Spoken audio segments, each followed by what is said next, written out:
Hello everyone. Welcome back to the series of video lecture where we are discussing about different aspects or different topics related to the subject English for skill enhancement. I am Arif Ahammed. I teach English in the Department of SNH, MLR Institute of Technology, Hyderabad. So today's topic, the topic that I'm going to discuss today is word formation process. So let's go to the next slide. I'll just present the overview of the lecture, what I'm going to cover in this particular lecture. So these are the two things that I'm going to cover in this lecture. What is word formation? This is very simple, very brief thing, just to give you an idea. What is word formation? Like, what does it mean? What is the meaning of the concept word formation? And then the important part of the lecture, where I would be covering introduction to few important word formation processes. So words are very important for us because they're the primary unit. If we talk about oral communication or even written communication, word are the primary things that we require, and that's why they are very important, and we should have an understanding about how English words are actually being formed or introduced in the language. It's not like these words, English words, were there, someone just introduced these words. There certain things happened, and there are instances, you can check the history of each and every word of also how they were actually introduced into the language, right? So these are the two things that I will be covering in today's lecture. Let's move to the next slide and see introduction to the concept. What is word formation process? So you can see from the name itself, it's a self-revealing name, word formation. So you can tell that word formation means we are talking about formation of words, right? So the process through which new words are formed or introduced in a language. So it's about new words, and it's also about forming or introducing into a language. So obviously, as you know, that for any language, it's very important to, introduce or to form or to invent new words, because otherwise, after a certain point, that language will find it difficult to, sustain or to survive. And that's why word formation process. It's not only about English. You talk about any language, word formation processes are very important, because you can see in the second part, it is important because it helps a language to adapt to changing dynamics. So just like we say that it's very important to change ourselves according to the change in the society or change in the culture. Similarly, it is applicable for language also. Language also needs to adapt according to the changing dynamics. Otherwise, after a certain point, what will happen? The language will cease to exist. It won't be relevant anymore. And what is the mode of a language in order to adopt, like how a language actually does adopt with the changing dynamics? It's primarily through the words. What a language does, it introduces or it invents new words in order to address the changing dynamics, right? So this is very important. This is word formation process, and the reason why word formation process is important. Now let's come to the next slide, where in the subsequent slides I will be talking about different, like few important word formation processes. So the first one, it's about coinage. The first word formation process is coinage. What is the meaning of coinage? Coinage simply means to invent something. Normally if we talk about scientific thing or scientific idea or maybe theory or anything, we call about invention, right? We use the word invention. When it comes to language, we basically use the word coinage, right? But it's about inventing new word. So you can see the process of inventing completely new words. So this is one important process. English also has used or is using this process in order to come up with new words. So you can see the words like which are, you would be obviously familiar, because these words are from this particular word, especially from engineering background. So robotics. So robotics, do you think that the word was already there in English? No, because robotic itself is a very recent phenomena, right? 19th century, you can say 20th century, middle of the 20th century, 1941 to be precise. So how this word came into existence? It was the result of coinage. Someone has actually coined the term. I have not included the name of a particular person and all. You can check any a good dictionary which deals with or which provides etymological history, means the origin of the word. You can find out, right? So if you are curious to know about the person. So robotics was a new word which was actually coined during 1941. Similarly, the word genocide. Genocide means killing innocent people. right, in a large scale. That's called genocide. So that particular word was introduced in 1943. Black hole, again, a very important scientific concept related to space. The word black hole was actually introduced. Black hole now, black might have been already there in language, and the word hole also might have been there.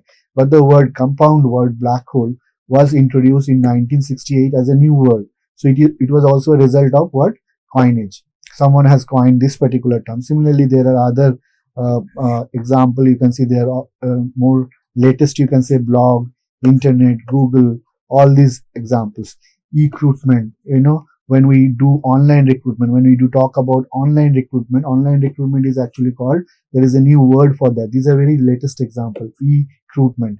Not spot. Now you have all heard about the word hotspot, but what is not spot? It's also a word, but we normally don't see this word. Still, it's not used widely, but it has been introduced into language. Now, what does it mean? Not spot generally means a place where internet signal is weak. It's not strong. Slum dog. This is also a relatively new word which was coined. A slum dog basically means very poor. Right? Instead of saying or using the normal word, nowadays we are also using, or many people are using actually slum dog. It indicates very poor.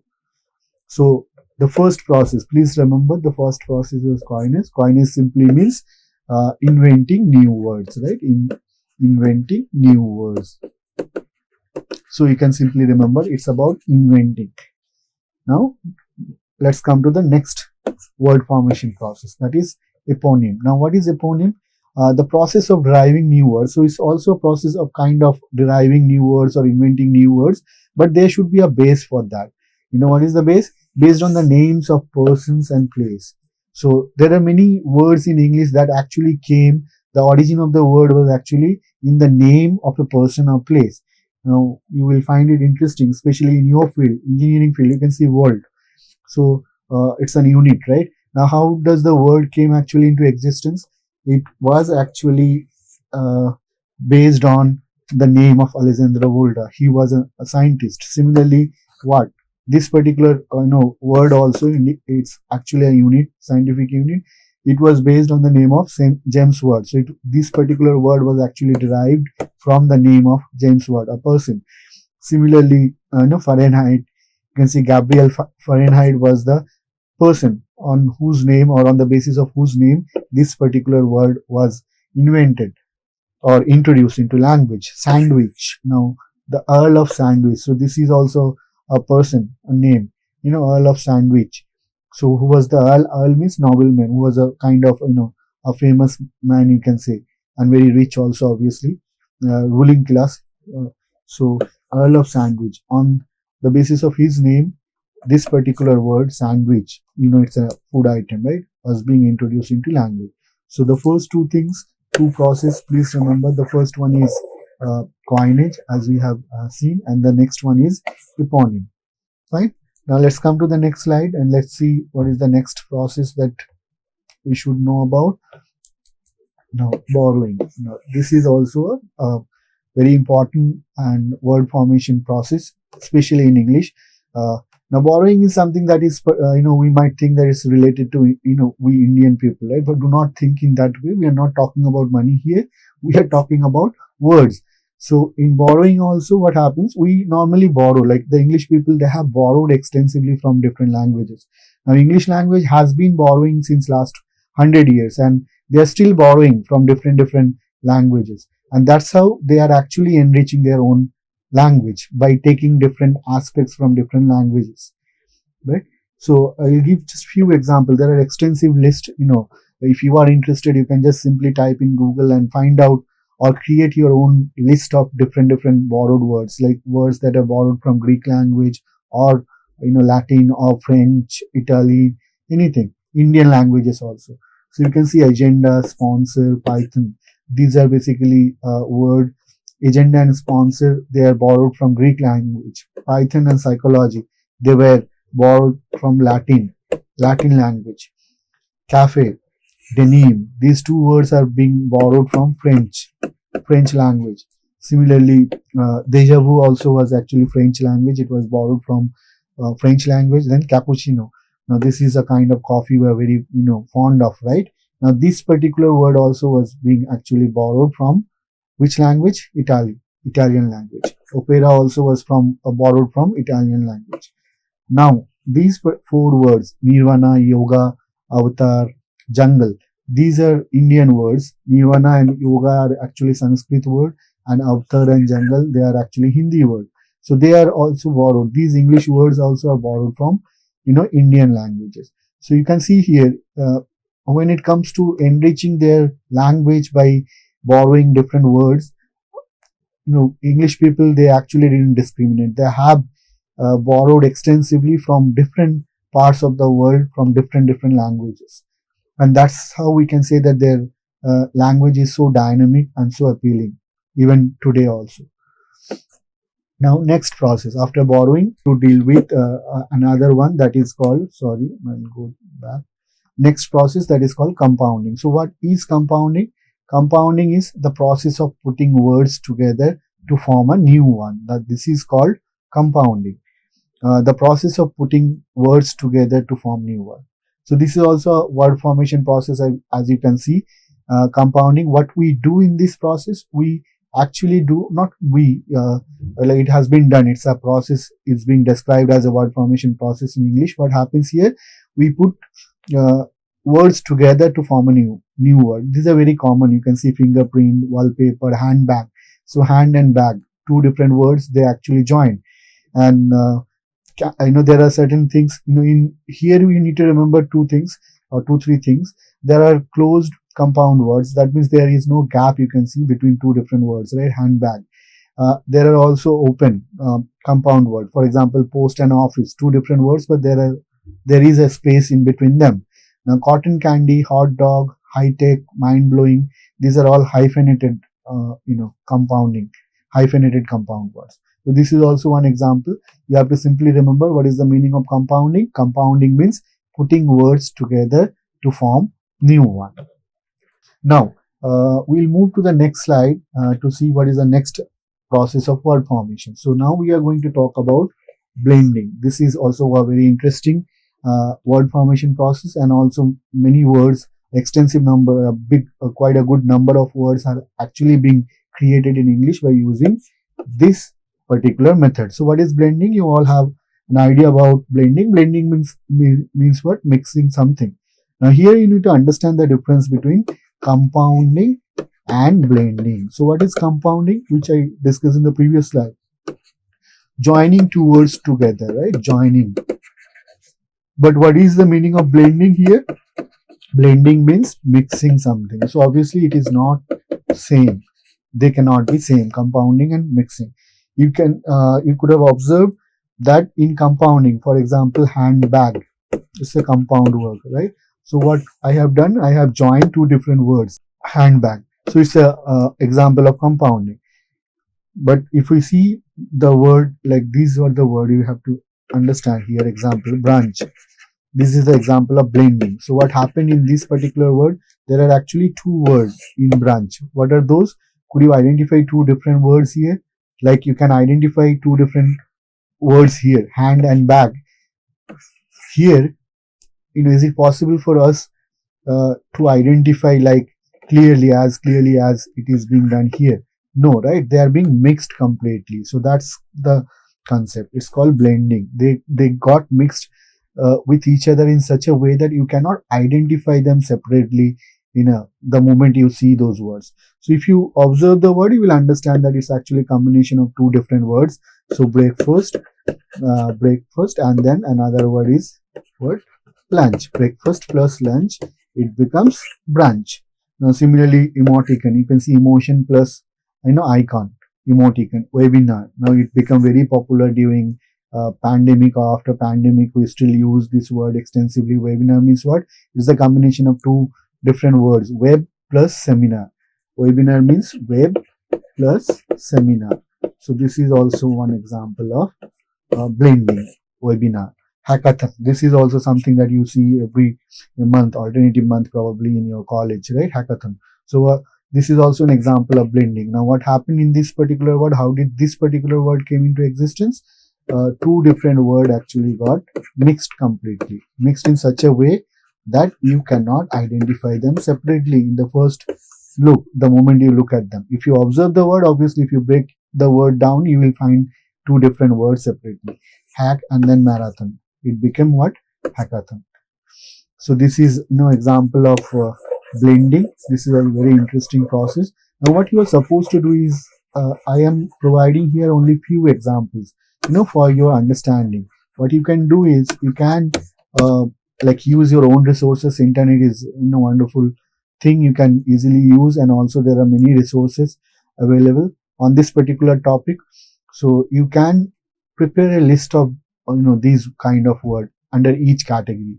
So what are the borrowed words? There are many thousands, crores of words that are being borrowed. You cannot make a list of all those words, but few important commonly used words. So there are certain words that we use very extensively.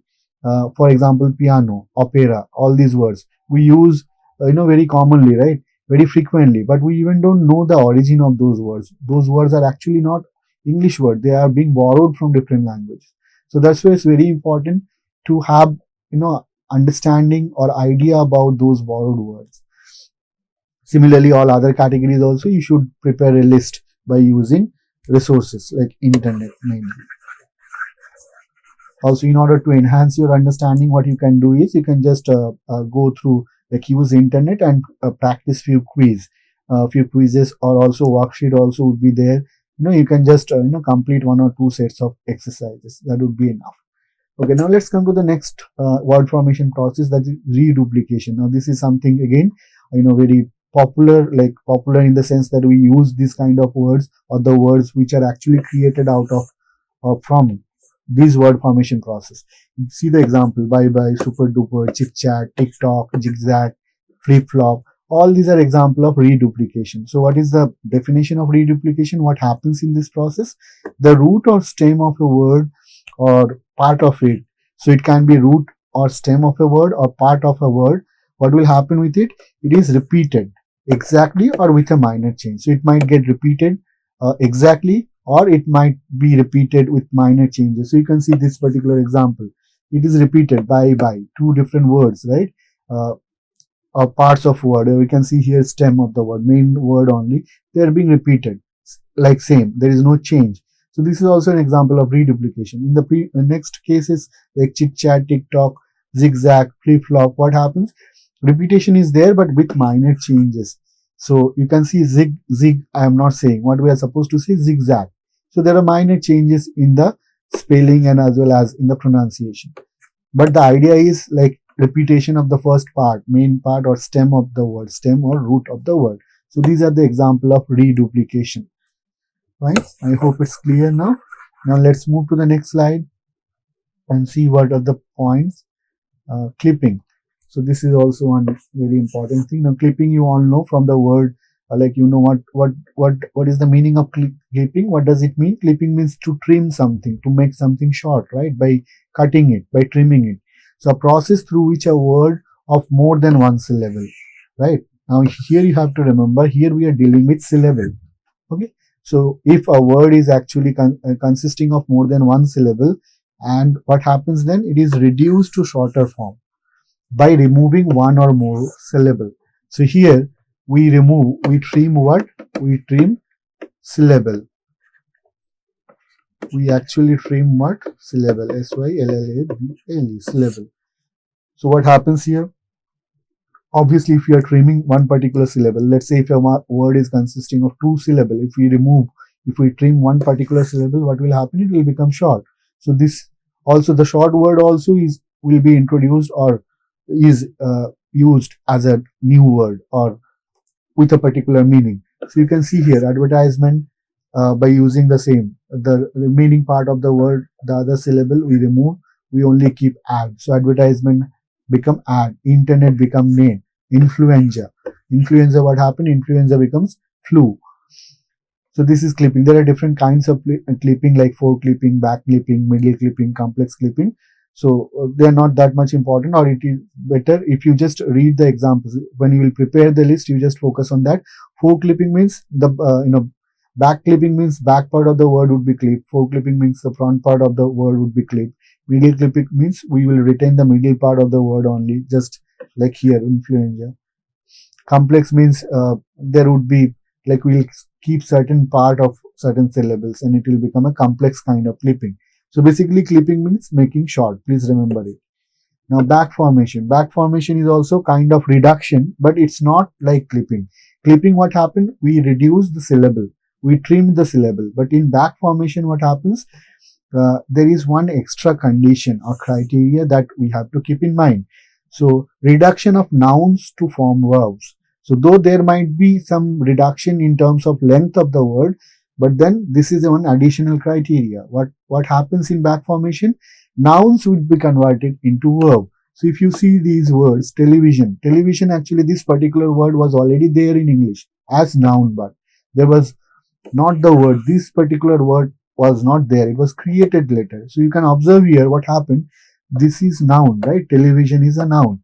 This actually became or introduced into language as verb by obviously removing the certain part of the word. So reduction, but then reduction to make certain nouns into verb. Edited, again, it's an example of what? Noun, and then it becomes, what is the verb form of the edited? Edit. Conversion. Conversion also, the next topic is now conversion. Conversion is what? Changing the category of the words. Now you know category means parts of speech.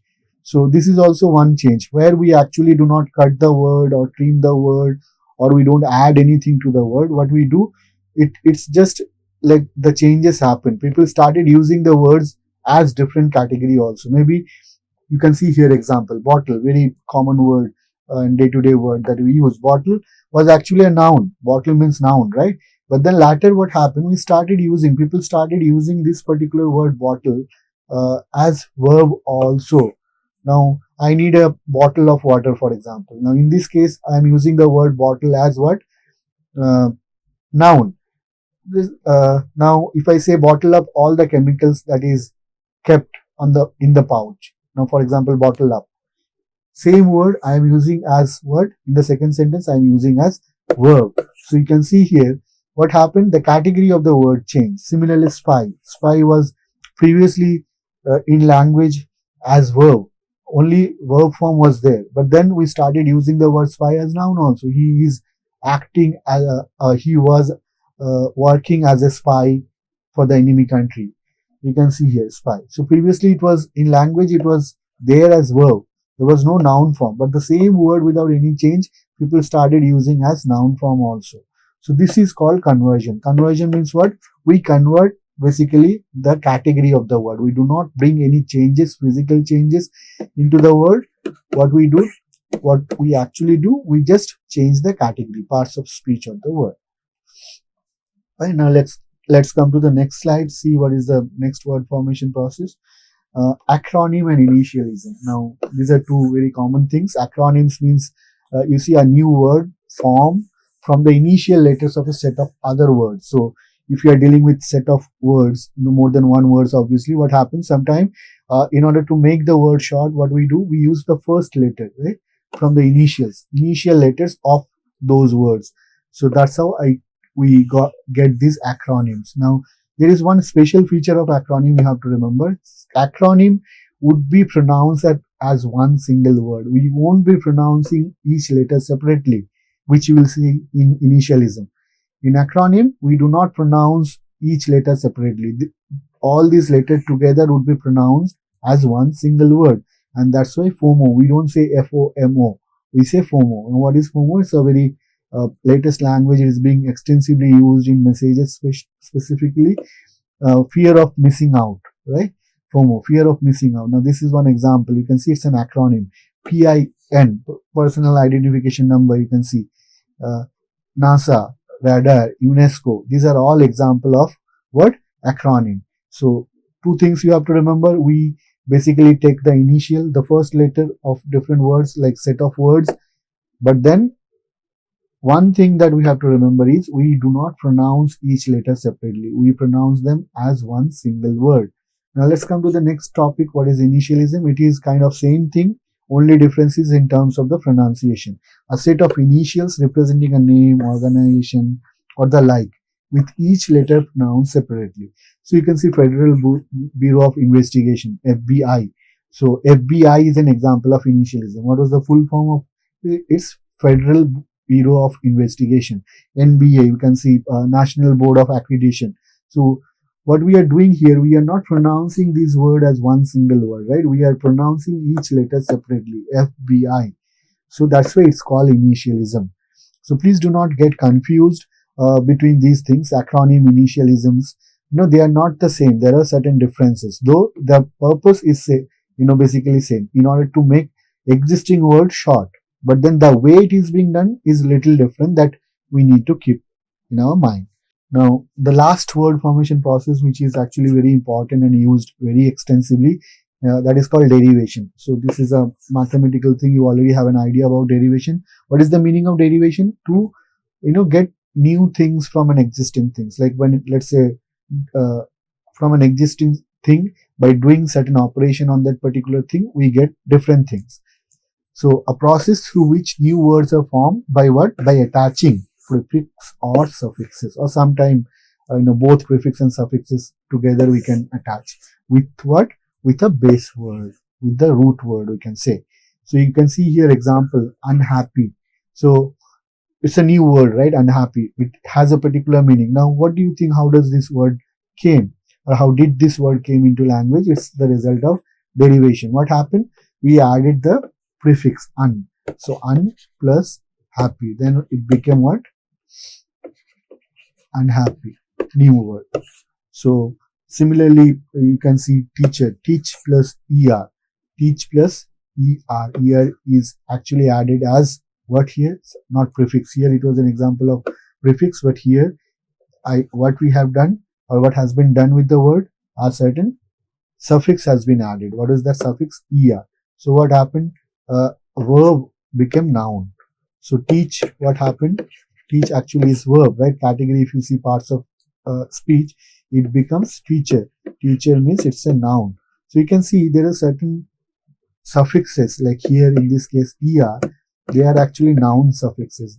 In most of the noun, they are known as noun ending. So whichever words, most of the words that ends in er, you will find them as noun. Similarly, tion is an example of noun suffixes. You can see most of the word that ends in tion is actually, or are actually nouns only. You see create, from create, what happens? We got the word create, creation, creation. So tion, you can see this is a noun suffix. What happened? This noun suffix got added with the verb create, and what we got? We got a noun, that is called creation. Similarly, happiness. You can see ness is an example of adjective endings or adjective suffixes. So in most of the word that ends in ness, you will find them, they are mostly adjective only. Here is the example, happiness. So how did we get the word happiness? The word happy was already there, which was actually what? Adjective, right? Then by adding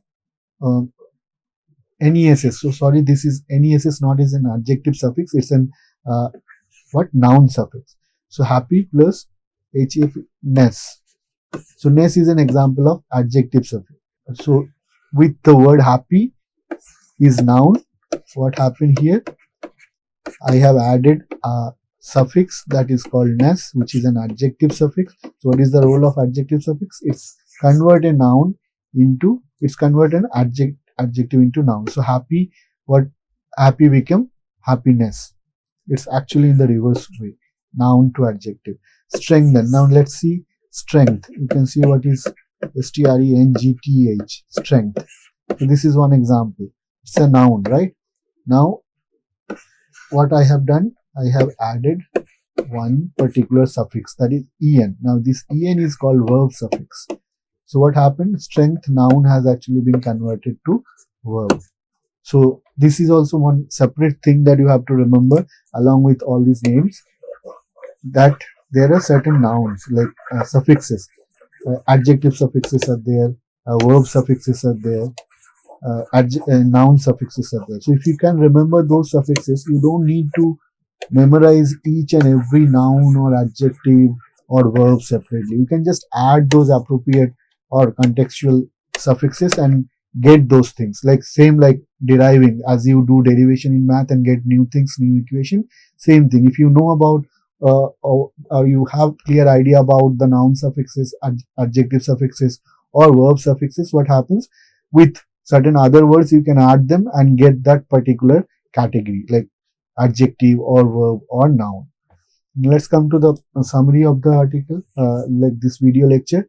The lecture had again covered two aspects basically. First, it did give a brief introduction or just a statement about what is word formation process, which is nothing but forming or inventing new words in language. And then it did talk about 12 most important and most commonly used word formation processes in English. So once again, I would like to request you guys to just have an understanding, go through the like watch the video, have understanding about or develop understanding about each of these word formation process, and simultaneously use your own resources and create list of the words under each of these categories. Don't make a very big list, a small list also would help, but that will enhance your understanding. So with it, I'm ending this particular topic here. Thank you everyone. Wish you happy learning. Thank you.